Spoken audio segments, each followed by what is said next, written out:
I didn't hear the front door open when I came back. Must have been the carpet, or maybe I was too focused on the grocery bags cutting into my fingers. The house smelled faintly of her perfume and the faintest trace of wine, but it was the sound of her voice that made me freeze. I was halfway to the kitchen when I heard her in the living room, phone pressed to her ear, laughing in that smug, drawn-out way she always did when she was talking to her mother about serious things. "Don't worry, I'll drain him dry," she said, her tone dripping with satisfaction, like she'd just ordered dessert before the check even arrived. There was a pause, and then her mother's chuckle, warm and approving, came faintly through the air. "Good girl. No point in letting him walk away with anything worth having." I stopped dead, the plastic bags biting into my palms. One of the handles snapped, a carton of milk thudding onto the carpet. Neither of them hurt. I stepped quietly backward into the hallway, into that blind corner where I knew the reflection from the TV couldn't catch me. My heart was thudding, but not with panic. It was something slower, heavier, settling in like cold steel in the gut. My first thought wasn't denial. It wasn't even hurt. It was interesting. Interesting that she was so confident, so absolutely certain she was playing me like a cheap slot machine. I eased the bags onto the floor, making sure not to rustle the paper too much, and let myself listen a little longer. She spoke about me as if I were already a ghost, some defeated figure they could pick over. "He'll probably whine about the money, but I've got it covered," she said. "By the time he figures out what's happening, it'll all be done. He won't even have a chair left to sit on." Her mother hummed, like she was approving a well-laid recipe. "Best to get it all at once, dear. Don't give him time to think." I didn't wait to hear the rest. I straightened, grabbed the bags again, and walked toward the kitchen, making a little more noise than before so she'd know I'd just come in. She turned her head as I passed the living room, giving me a casual, empty smile before lowering her voice into the phone. That night, she made a little show of it. We were at the dining table, her in her silk robe, glass of red wine in hand, the divorce papers laid neatly in front of her like a centerpiece. She slid them toward me with the confidence of a woman certain she'd already won. "I think this will be easiest for both of us," she said lightly, almost rehearsed. "Sign, and we can move on. No drama." I looked down at the papers, then up at her.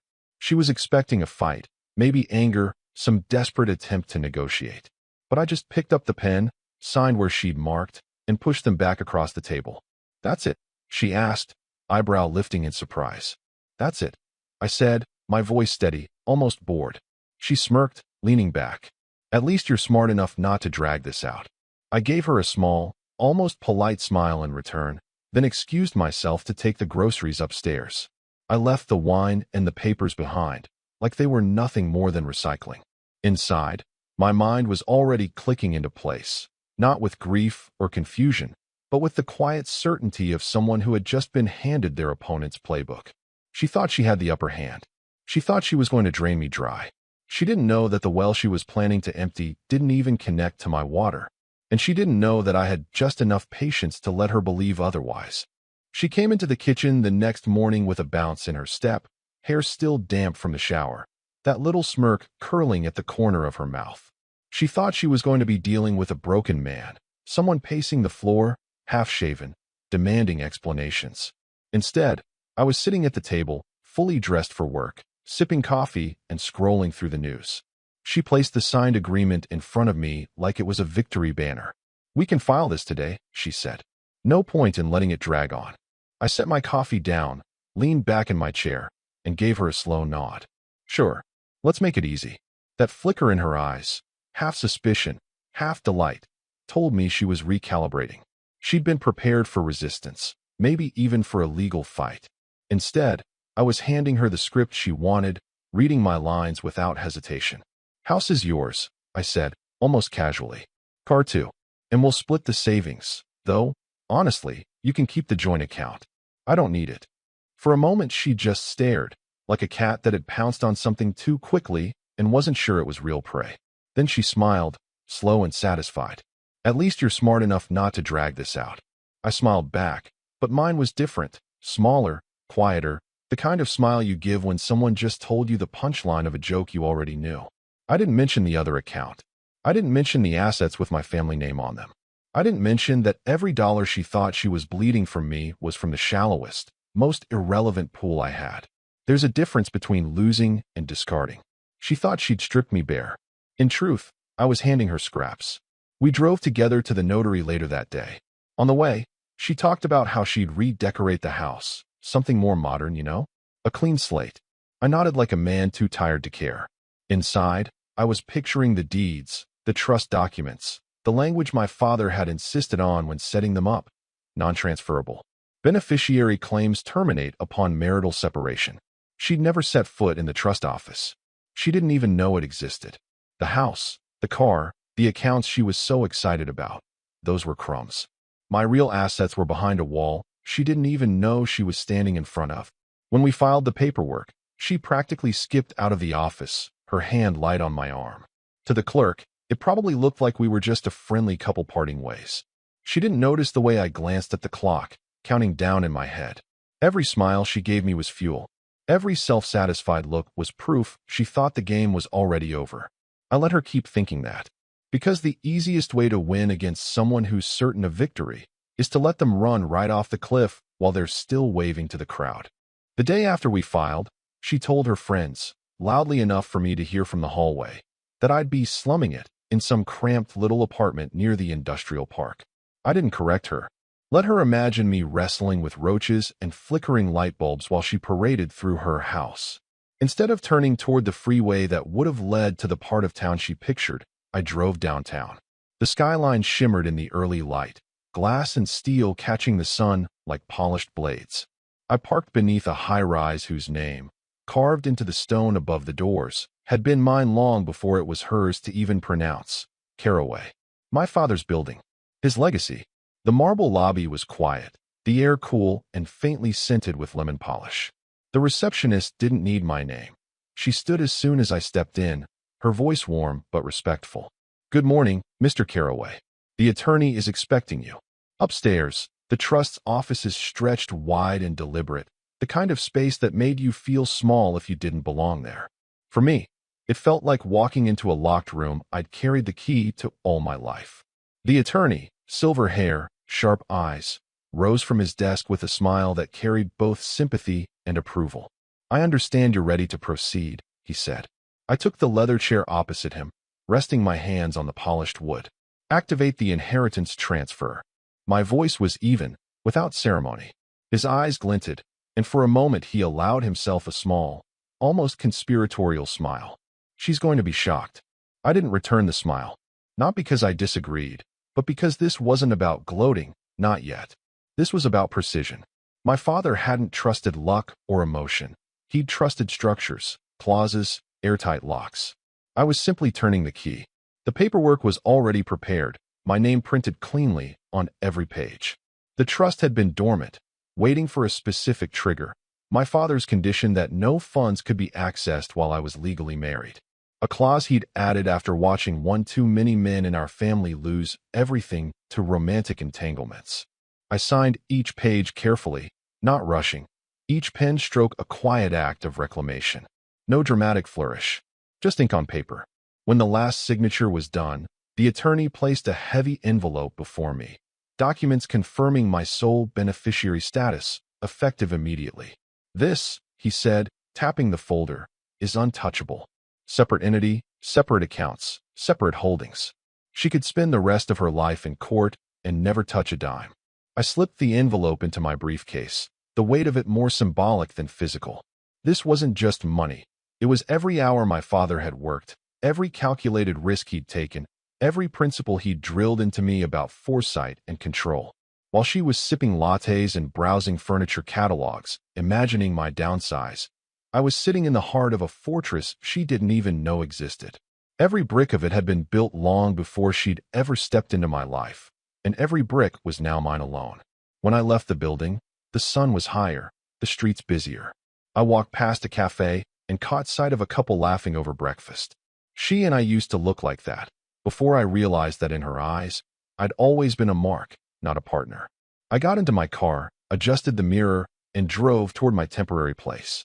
Not an apartment, not some crumbling shoebox, just a quiet loft with a view of the river, leased under the trust's name. Somewhere she'd never think to look, because in her mind, my world was already small. She didn't know that in reality, It had just expanded beyond her reach forever. She chose the restaurant, naturally.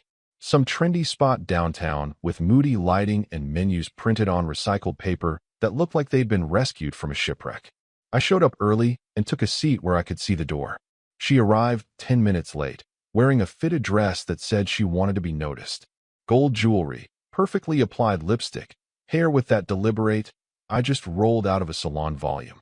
She smiled like the winner in a photo finish. Thought we should celebrate being civilized, she said as she sat down, sliding her phone onto the table face up so she could see the screen light up. A performance. She was already expecting congratulatory texts from friends who thought she'd pulled off the divorce of the decade. I was in a plain button-down, sleeves rolled once. No tie. No watch worth remarking on. I looked like a man in transition, which is exactly what I wanted her to see. The server brought water, menus, a smile that lingered on her just long enough for her to bask in it. She ordered an expensive cocktail without glancing at the price. I stuck with whiskey, neat. This won't take long, she said after a sip. Just a few details to finalize. Once we get the settlement checks sorted, we can file with the court. I'm glad we're avoiding the drama. You're handling this like a grown-up. I nodded, cutting into my steak. You always said I needed to learn. She smirked, spearing a piece of fish. Well, you'll survive. You've got your little paycheck, and maybe you'll find someone who appreciates that. There was the jab, the casual cruelty dressed up as banter. She wanted to see a crack in me, resentment, embarrassment, anything to prove she still had the power to sting. I didn't give it to her. I just chewed, swallowed, and said, maybe. She leaned back, watching me over the rim of her glass, searching for something that wasn't there. I let her talk about redecorating the house, taking a trip to clear her head, maybe trading in the car for something sportier. Every word was confirmation. She believed the assets she was walking away with were the sum of my worth. She didn't realize she'd been given the leftovers. When the check came, I reached for it without hesitation. Paid in cash. Added a generous tip that made the server's eyes light up. She noticed, of course she noticed, but couldn't reconcile it. Why was a man she thought was broke leaving that kind of tip? As we stood to leave, I shook her hand lightly instead of leaning in for the cheek kiss she'd clearly expected. Good luck, I said, not sarcastically, but with a quiet finality that made her brow crease for just a second. On the sidewalk outside, she hesitated before walking toward her car. She almost asked something. I saw it in the way her lips parted, the faint turn of her head, but decided against it. She was too invested in the story she'd been telling herself, that she had won. I watched her drive away, taillights disappearing into the night traffic, and headed in the opposite direction. My hands were steady, my mind already elsewhere. She thought dinner was about wrapping up loose ends. I knew it was just another scene in a play she didn't realize I'd already rewritten. The morning broke with that cool stillness that comes before the world decides whether it's going to be kind or cruel. I'd just finished buttering toast, the kettle still hissing faintly on the stove, when my phone buzzed on the counter. Not a number I recognized, but I didn't need to answer to know which side of the chessboard the call had come from. I ignored it. Across town, she was likely still in bed when her lawyer called. He didn't mince words, told her to get to his office immediately. No, it couldn't wait. No, he wouldn't explain over the phone. That alone would have rattled her, because she'd chosen him for his reassuring style. If he was rattled, something was wrong. I could picture her rushing, throwing on a dress, sliding into heels, hair pinned back just enough to suggest control even when she didn't feel it. She'd have driven a little too fast, parked too close to the curb, walked into that paneled office expecting to discuss signatures and closing dates. Instead, the moment she stepped in, there it was, a thick cream-colored envelope sitting squarely in the center of his desk. Official letterhead. My family name embossed at the top. "What's this?" she would have asked, trying for casual. He didn't smile. He just gestured for her to sit. She stayed standing. "Read it," he said, sliding it toward her. Inside was a formal notice from the Caraway Family Trust, issued by our attorney. It detailed, line by line, the activation of an inheritance transfer in my name alone. Holdings, accounts, property shares, investment portfolios, all totaling over $15 million. Effective immediately. The ink on the signatures was barely dry, and next to the section marked beneficiaries, her name was conspicuously absent. No spouse. No mention. Nothing. Her lawyer watched her eyes move across the page, saw the tightening of her jaw, the way her breathing changed halfway down the list. She reached the bottom, read the effective date, and froze. That date was the day after we filed. Finally, he leaned back, exhaled, and said, "Actually, you might want to sit down." I imagined her gripping the edge of the page a little too hard, nails biting into the paper. "This can't be right," she'd insist, maybe with a small, brittle laugh. "He can't just." "He can." The lawyer would interrupt, his tone careful but firm. "These assets were inaccessible during your marriage. They became his sole property the moment the separation was filed. Legally, you have no claim." Her pulse must have been pounding in her ears. She'd have tried to summon that sharp, condescending tone she used when cornered, but there's no performance when the audience knows the lines better than you do. She was no longer dealing with a husband she thought she could play. She was up against the letter of the law, carved in clauses decades before she even knew my name. Meanwhile, I sat at my kitchen table, coffee cooling beside me, reading the paper. I knew the exact moment she learned because my phone lit up again, her name this time, pulsing across the screen. I let it ring. Then another call. And another.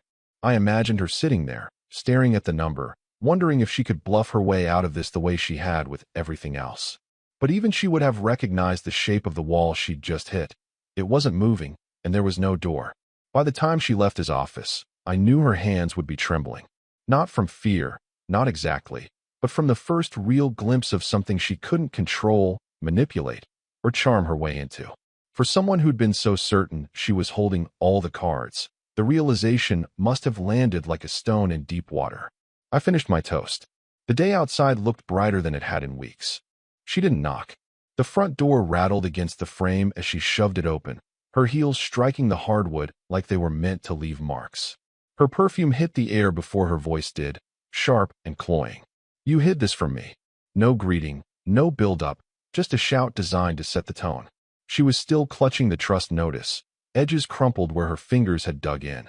Her cheeks were flushed, not with the delicate pink of embarrassment, but with the blotchy red of someone whose plan had just gone sideways.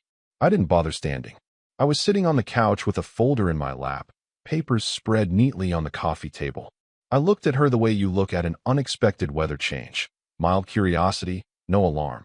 "No," I said evenly. "You never asked." That made her flinch more than I expected. Her mouth opened, ready for the next accusation, but I didn't give her the room to build it.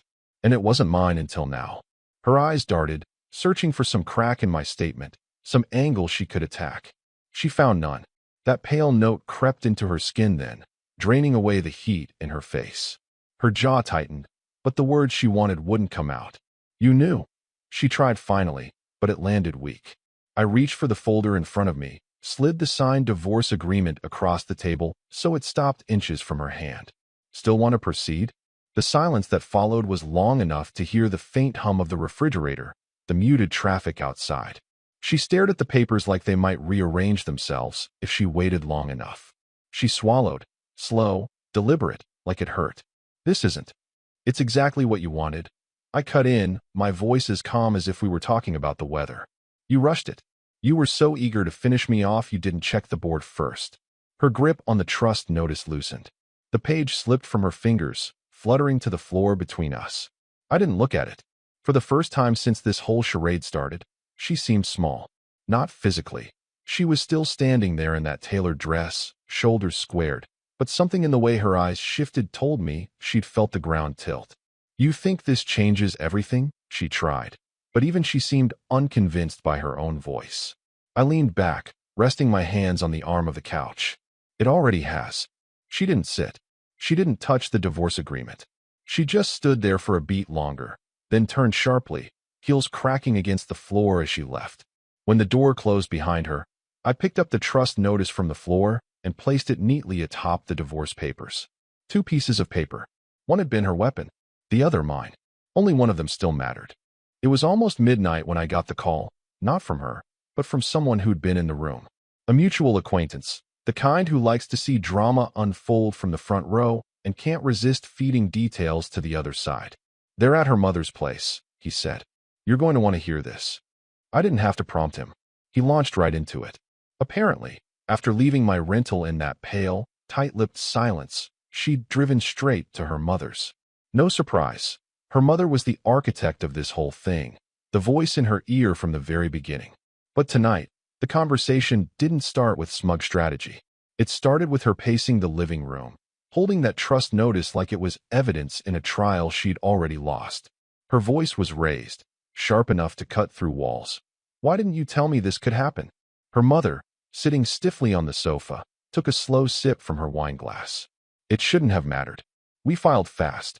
He didn't have time to move anything." That's when her lawyer, yes, they'd brought him along for the post-mortem, cleared his throat. "That's the problem," he said. "By filing and signing so quickly, you locked yourselves out of any assets that weren't accessible during the marriage. The trust was one of them." Apparently, the room went still. My acquaintance swore he could feel the temperature drop through the phone. Her mother frowned, not quite understanding. "But we wanted to stop him from hiding assets." "You did," the lawyer interrupted. "Too well. The moment the separation papers were filed, anything tied to that trust became his alone. Legally, there's no claim. None. Even if you delayed a week, it wouldn't have mattered. The trust's terms were airtight." There was a pause, then the sound of her heels on the hardwood as she turned on her mother. "What have you done?" It wasn't just anger, it was betrayal. The kind that rewrites years of loyalty in an instant. She'd followed her mother's advice like scripture, certain it would lead her to a windfall. Instead, it had closed the only door she needed open. Her mother bristled, defensive now. "I was protecting you." "From what?" she snapped. "From winning." The lawyer sat there, hands folded, letting the silence stretch until it was almost painful. He knew there was no undoing it, no clever workaround. The trust had been designed for exactly this scenario, someone on the outside trying to get in. By the time my source hung up, I could picture it clearly. Two women, once perfectly aligned in their plan to bleed me dry, now standing on opposite sides of a crack they'd made themselves. And me? I was sitting in my loft, sipping coffee gone lukewarm, feeling no particular urgency. They'd done my work for me.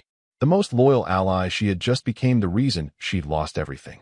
Sometimes the cleanest victories don't come from the moves you make. They come from the mistakes your enemies can't help but make on their own. It was exactly 7 days later when the city's business journal hit the stands, and more importantly, every major inbox in town. They'd chosen a photo from the trust banquet that week. Me in a charcoal suit, shaking hands with the chairman of a major investment group, the skyline visible through the ballroom windows. It wasn't staged for drama, but the image had weight. The kind of picture people cut out and tack to bulletin boards and offices they'll never admit they wish they worked in. The headline made it better. "New sole beneficiary of the Caraway Family Trust." Short, sharp, impossible to misinterpret. I didn't have to wonder how quickly she saw it. The Business Journal has a morning newsletter, and I knew she subscribed, had bragged about it when we were still married, like it was her personal pipeline to the movers and shakers. That morning, she would have clicked the email expecting some story about a merger or a luxury development. Instead, she'd have seen my face, my name, and a number she couldn't quite picture in her head without feeling sick. By mid-morning, her phone must have been vibrating itself toward combustion. Old acquaintances, casual friends, even people she hadn't spoken to in years. All of them messaging variations of the same thing. "You walked away from that? What happened? Wasn't this yours too?" The ones who knew better didn't ask. They just sent the link, no caption, letting her sit with it. Word spreads differently when it's printed. Gossip can be denied, twisted, brushed off as out of context. But a headline? A photo? Those are permanent. That morning, the version of the story she'd been telling her circle, about how she came out ahead in the divorce, died in print. I imagine she tried at first to manage it, to answer a few calls, to spin it. Maybe she told one or two people, "Oh, that's just family money. Nothing I'd ever have touched anyway." But it wouldn't hold. People know when you're lying to cover humiliation. It seeps into your voice. By afternoon, she stopped picking up entirely. Friends who used to post pictures with her now tagged each other in comments on the article, little inside jokes that were anything but private. That evening, a mutual contact told me she deleted 3 different social media posts in under an hour, each one a clumsy attempt to reclaim the narrative. It didn't matter. The narrative was no longer hers to tell. The city now had a clean, official version. I had inherited everything. She had nothing. I didn't reach out. I didn't gloat. The point of letting humiliation do its work is to stay silent while it circulates. My name was being spoken in rooms she'd once tried to dominate, and every time it came up, it came with a reminder of what she'd lost, what she'd thrown away believing she could take more. Public image isn't everything, but when someone builds their entire identity on appearing victorious, public loss is a kind of exile. And by the end of that week, she was exactly where I wanted her, isolated, unreachable, and with nothing left to say that anyone wanted to hear. It didn't take her long to make her next move. Humiliation, in her world, was only tolerable if it could be followed by a comeback story, and this time, she thought the courts would write it for her. She called her lawyer the morning after the Business Journal headline dropped, and by that afternoon, a formal petition had been filed to reopen the divorce case. The argument was predictable: concealed wealth. She claimed I had deliberately hidden the existence of the trust, that it should have been considered marital property, that she'd been misled into settling. It was a desperate gambit, but desperation makes people forget just how airtight the walls are around certain fortresses. I didn't even have to lift a finger. The trust's attorneys, people who had been working with my father's estate longer than she'd been an adult, handled it like swatting a fly. The reply landed on her lawyer's desk within hours.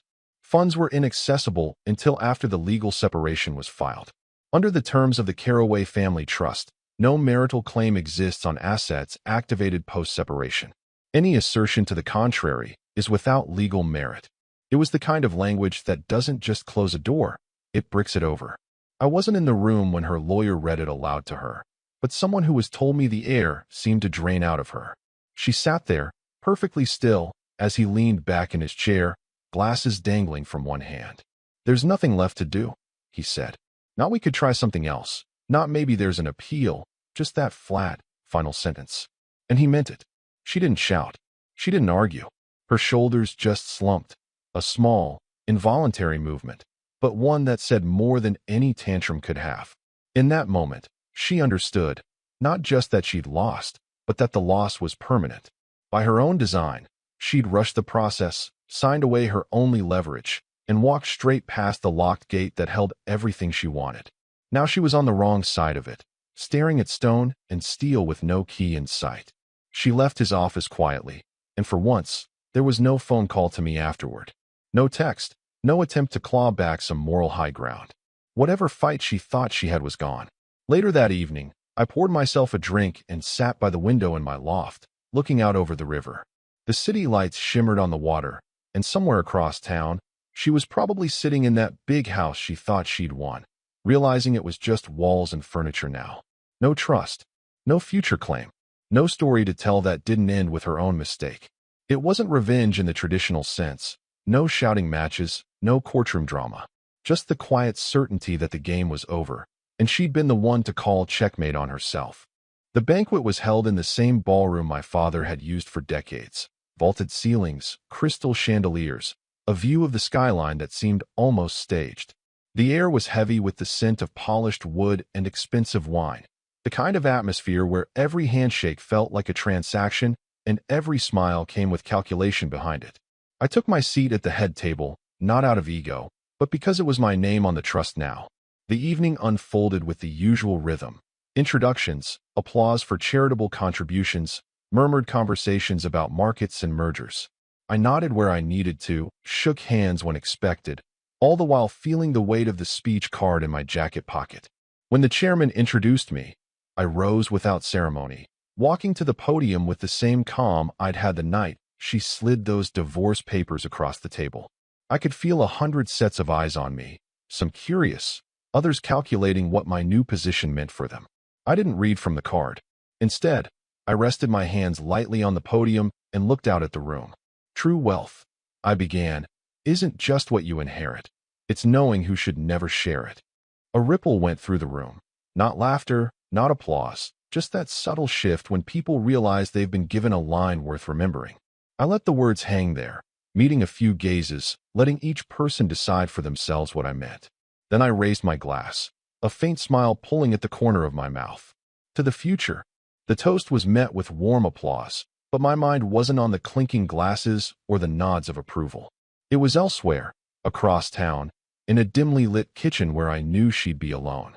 I could picture it clearly. Her in that silk robe she wore when she wanted to feel in control, now rumpled. The house around her silent in a way that felt less like peace and more like absence. A half-empty bottle of wine on the counter, a single glass in front of her.